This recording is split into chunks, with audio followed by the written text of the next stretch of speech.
Got it.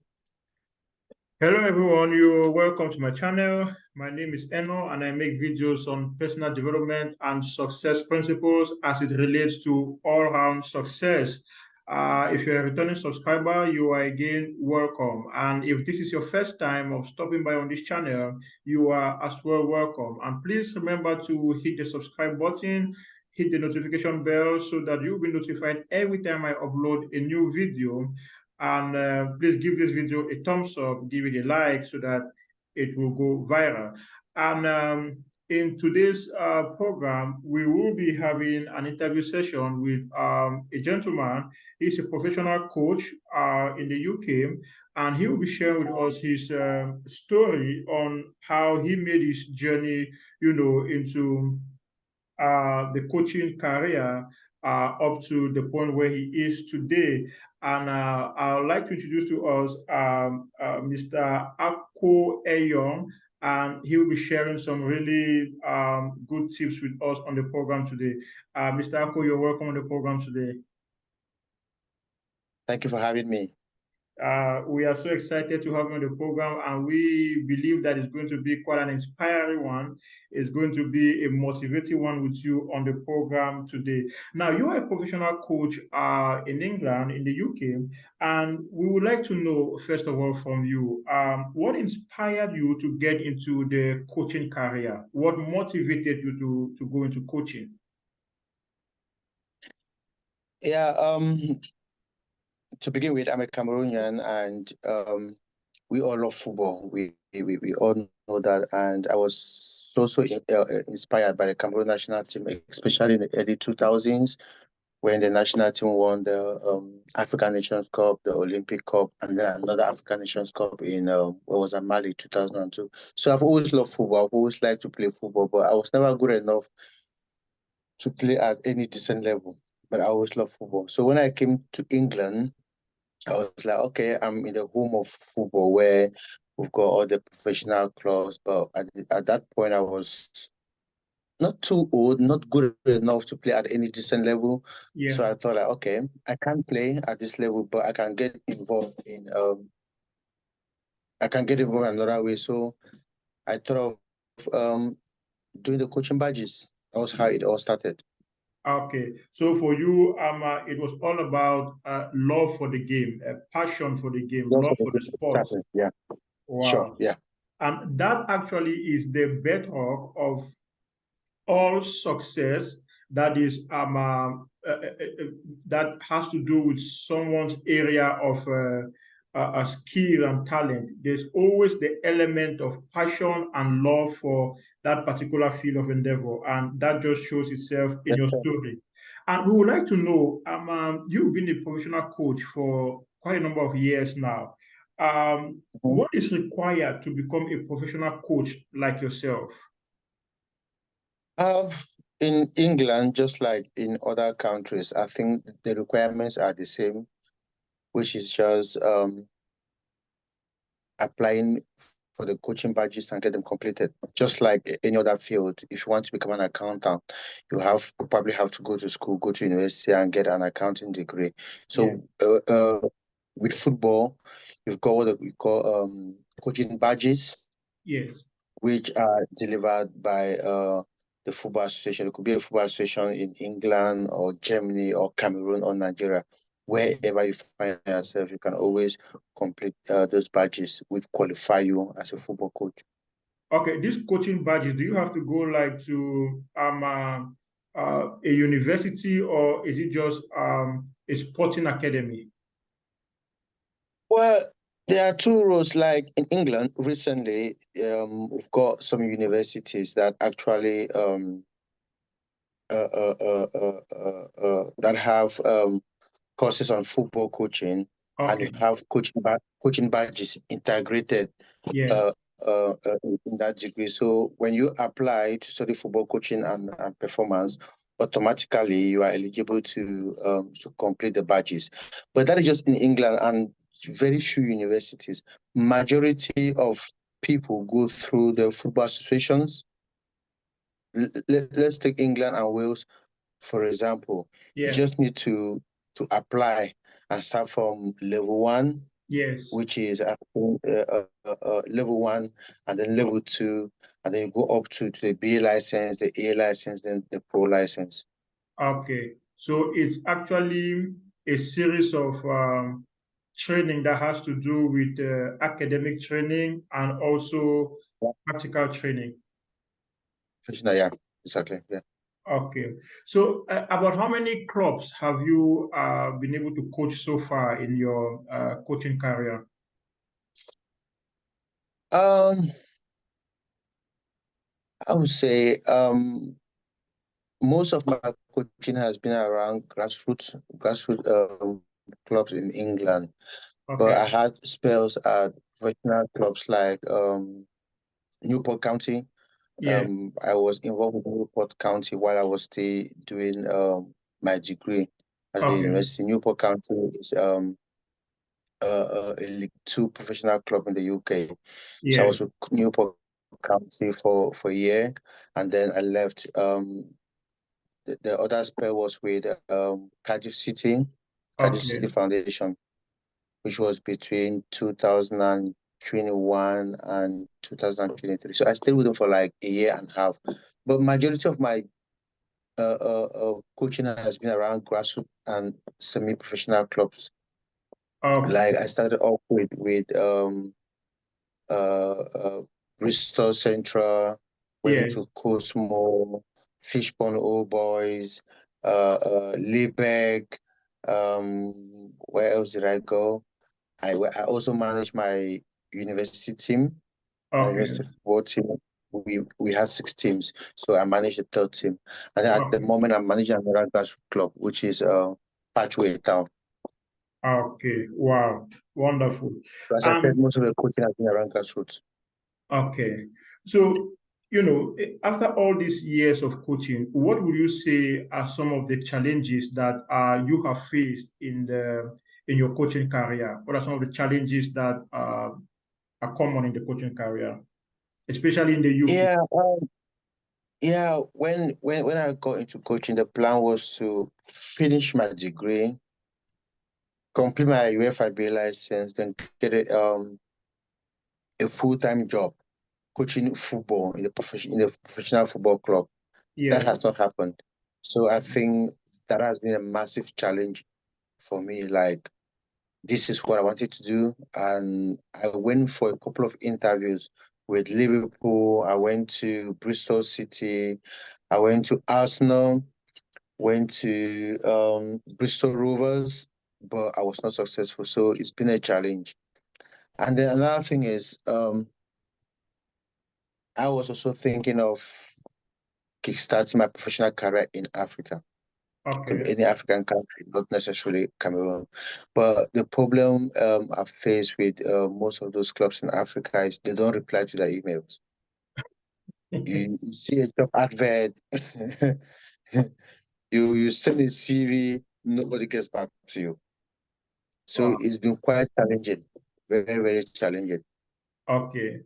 I mean, talking about having the dream of coaching, sometime in the future in Cameroon, would you like to coach our Cameroon national team, the Lions, Of the course, indomitable of, Lions? of, of, Of course, it is everyone's dream to manage their national team at some point. That is something I want to do. But again, as I said, you have to start somewhere. That is probably why I'm doing a lot of coaching now to get that experience. Of course, in future, I want to manage the Lions of Cameroon. Yeah, Wow. I hope. Thanks. Okay, that would be a great one. Now, looking at your story, looking at your background, you moved from Cameroon to England, and then you got into the game of football as a coach. You have been working professionally in that field for several years. Now, for someone listening Yeah, to you out there, they just might be thinking to themselves, um, maybe he had everything so easy for him. That's why he was able to, make the leap to the UK and to move into, the coaching career that he's doing currently. Now, we would like to know from you, did you face some hardships growing up as a young man in Cameroon, and how were you able to navigate your way right up to the point where you are right now, today in the UK, and doing so well in your professional career as a coach? What are some of the hardships you faced, and how were you able to overcome them to get to this point? Of course, just like every other Cameroonian born and raised in Cameroon, Yeah. we all face hardship. I was born and raised in Bajontai village. Okay. So, That's in Manfi. so of course, in Manfi, I was born and raised in Bajontai village. Went to PS Bisonga Bank, Lycée Bileng Moleko, and University of where the challenges are real. But the thing is, in the face of challenges, you try to strive. You always ask yourself, what do I want? Yeah. What do I need? How do I get there? Yes. That is the most important thing. Of course, I have my own challenges. Even now, I still have lots of challenges. But what Yes. matters is how you deal with those challenges. Yes. So I'm not a professional coach today because everything was smooth. No, it was never like that. I had my own challenges. Living Cameroon as an aspiring lawyer to come to England was a massive challenge on its own. Yeah.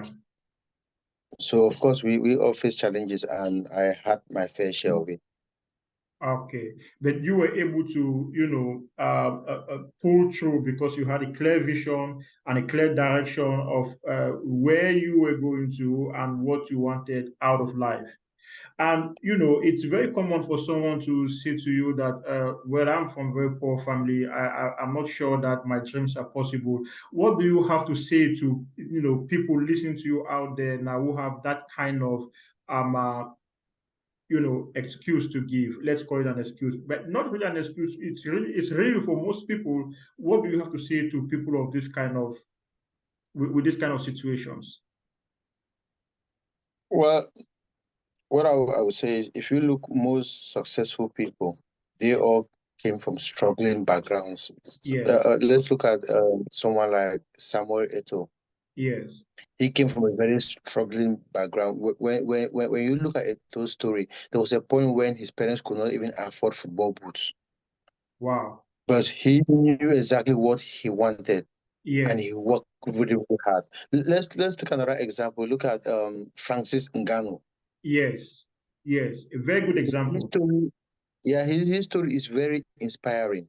So I don't think we should use hardship as an Yes, excuse not to achieve our dreams. Okay, I can't do it because I'm in Cameroon. Oh, I don't have money. My parents are poor.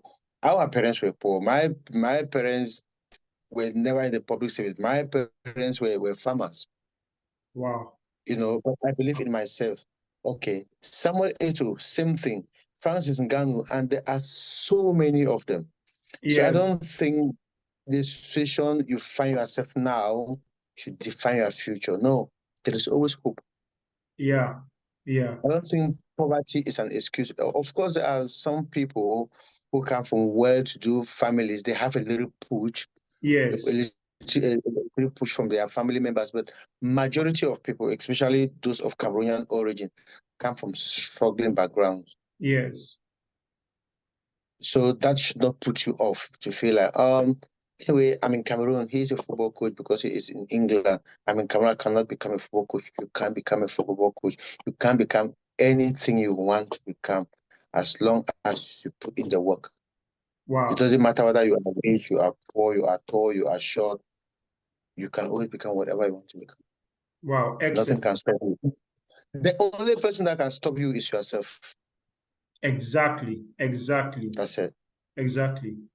Because you had challenges, but you were able to pull through it. And so every other person can Yeah. copy also from example and from examples of several other people, like the Yes. examples you've listed. So many, so many from struggling backgrounds who believe in themselves and they work really hard to get to wherever they are now.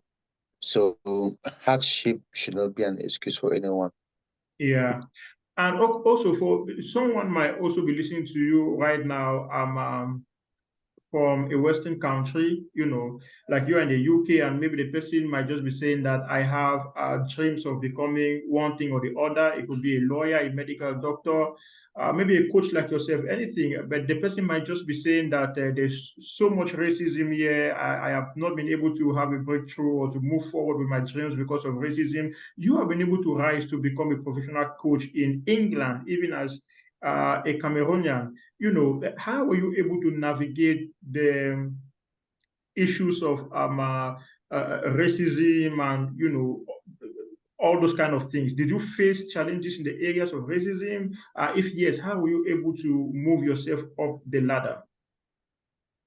Well, I'm not denying that there's no racism, but when it comes to completing your badges, personally, I didn't face any Okay, because I did my badges through university. Immediately, I had that admission to go study football coaching and performance.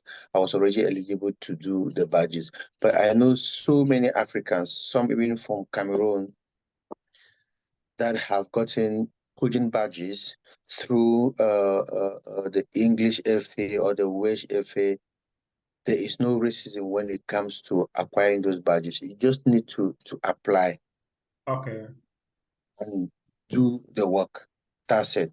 okay. There might be a little bit of racism when it comes to getting a professional job in a professional football club where people have different experiences. But Yeah. when it comes to acquiring those badges, applying for those badges and completing them, I didn't face any. Okay. So that one was just based on self-determination and a willingness to learn and your Just own wanting to do it, yeah. Yeah, competence. getting out there and doing it, making time for it. Okay. So, but now you coach in an environment where most of the players are, uh, let's use the word whites. Do you find any challenge in that area? Like, oh, our coach is an African. Uh, is there any kind of challenge in that regard? Like, do they prefer someone of the same skin color like themselves, or it's just based on your competence? Like, there's no difficulty in that regard. Well, personally, I've never faced anything like that because probably the way I engage with the players Okay. and when when you live in England for a couple of years, you learn the culture. You learn how to engage with people because it's a culture completely different from ours. Yes. You know, you learn how to engage players, how to Yeah. communicate with players. It Yeah. makes your job easy. So Okay. I've not really had that experience or with players preferring someone that looks like them. Yeah. Personally, I've not. Maybe some other people have, but in my case, I've never experienced that. Okay. Wow. Excellent. So, where do you see your coaching career in the next 5 years?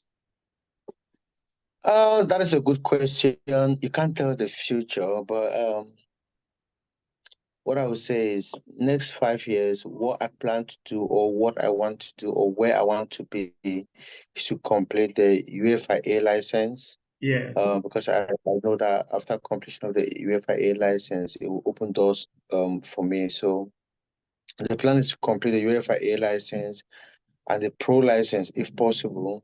Yeah. Coach football at the highest level that I can. Okay. That's the plan. Wow. Wow. That's excellent. So, for someone to get into um, uh, any of these universities that offer professional football coaching, can they apply from anywhere in the world, or do they have to be in the UK? No, they can apply from anywhere of the world. But another thing is, very few universities in the UK offer that particular course, football coaching and performance. You have so many universities that offer other sport courses like sports coaching, sports Yeah. science, but football coaching and performance is offered by very few universities. I know as a father in Wales, you have I think two or three University of South Wales, where I went Okay. to Wrexham University doing it now. And then in England, I know of University of Greenwich. There is Chichester as well. I don't think there are up to 10 universities in the UK that offer that program. And of course, you don't need to be in the UK to be eligible. You can apply from anywhere, whether you are in Cameroon, you are in Nigeria, wherever you are. Because when I did football coaching and performance, we had students from Nigeria, we had a guy from Zimbabwe, we had Okay. another guy from Japan. There were students from Cyprus, Italy, Portugal, Wow. Lithuania. Yeah, and most of them were not resident in the UK. They just came for that program. So you Okay. can apply from anywhere. Okay. Wow. You don't necessarily need to be in the UK to apply. Okay. Just like any other university program, you can apply Yes. from abroad. Okay. That's nice. Okay. We would like to also know from you, like you have been able, as a young man, to be able to to create a path for yourself, in the coaching field. Now, for the young people listening to you out there right now, watching this video, what advice do you have for them with respect to their dreams for the future and all of that? What advice do you have for the young people out there listening to you from all over the world?